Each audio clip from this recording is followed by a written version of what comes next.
শাহজাহানপুরে সোনাকানিয়া যুব সমাজ আয়োজিত ফুটবল টুর্নামেন্টের প্রথম সেমিফাইনাল অনুষ্ঠিত। শাহজাহানপুর উপজেলা প্রতিনিধির তথ্যচিত্রে বিস্তারিত। বগুড়ার শাহজাহানপুরে সোনাকানিয়া যুব সমাজের আয়োজনে ফুটবল টুর্নামেন্ট ২০২৫-এর প্রথম সেমিফাইনাল অনুষ্ঠিত হয়েছে বুধবার ৫ নভেম্বর বিকেল ৪টায়। স্থানীয় খেলাপ্রেমী দর্শকদের উপচে পড়া ভিড়ে উৎসবমুখর পরিবেশে অনুষ্ঠিত হয় এই প্রতিযোগিতা।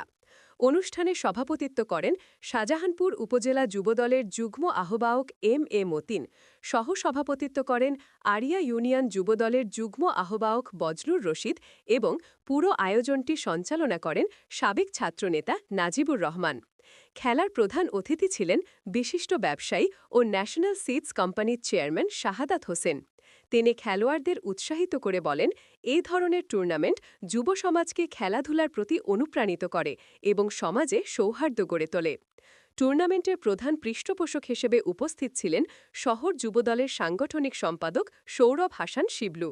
তিনি বলেন, খেলাধুলা শুধু বিনোদনের মাধ্যম নয়, এটি তরুণদের মাদক ও অপরাধ থেকে দূরে রাখার অন্যতম উপায়। দিনের আলো ফুরোনোর সঙ্গে সঙ্গে মাঠ জুড়ে বাড়তে থাকে উত্তেজনা। খেলোয়াড়দের দুর্দান্ত পারফরমেন্সে দর্শকেরা মুগ্ধ হন। শেষ পর্যন্ত করতালি ও উল্লাসে মুখরিত হয় পুরো সোনাকানিয়া মাঠ। সোনাকানিয়া যুব সমাজের উদ্যোগে আয়োজিত এই টুর্নামেন্টের মাধ্যমে স্থানীয় তরুণদের মাঝে নতুন উদ্দীপনা ও ঐক্যের বার্তা ছড়িয়ে পড়েছে।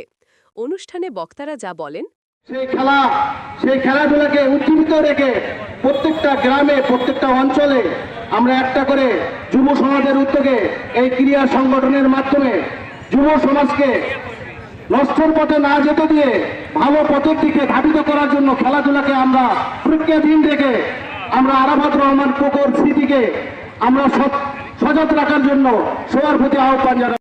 আমাদের দেশনেত্রী বেগম খালেদা জিয়া শাহজাহানপুর গাবতলী ৭ আসনের ধানের শীষের প্রার্থী।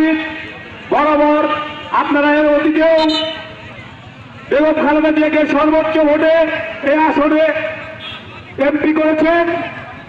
ভবিষ্যতে এর চেয়ে দ্বিগুণ ভোটে বেগম খালেদা জিয়াকে ধানের শীষ প্রতীকে নির্বাচিত করবেন। তার যে 10 বছরের বাংলাদেশের মানুষের জন্য শ্রম ও ত্যাগ, তিনি ইচ্ছা করলে বিদেশে গিয়ে ভালো জীবনযাপন করতে পারত।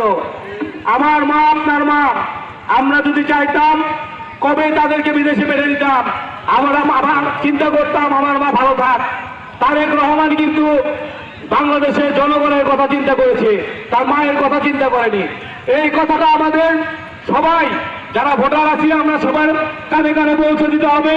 তারেক রহমান যদি চাইতো, তারেক রহমান এবং তার মা দেশনেত্রী বেগম খালেদা জিয়া, তার ছোট ভাই মারা যেত না, তারা আরাম আয়েসে বিদেশি জীবনযাপন করতে পারত। তারেক রহমান বাংলাদেশের জনগণের জন্য, খালেদা জিয়া বাংলাদেশের জনগণের জন্য এই বাংলাদেশেই থেকেছে। তিনি বারবার এক কথা বলেছেন, দেশের বাইরে আমার কোনো জায়গা নেই, দেশের বাইরে আমি কোথাও যাব না।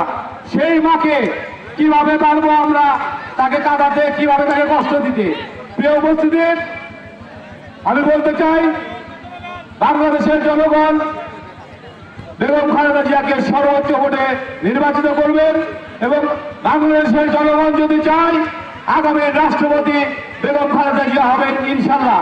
এই আশায় প্রত্যাশা রেখে আমি আমার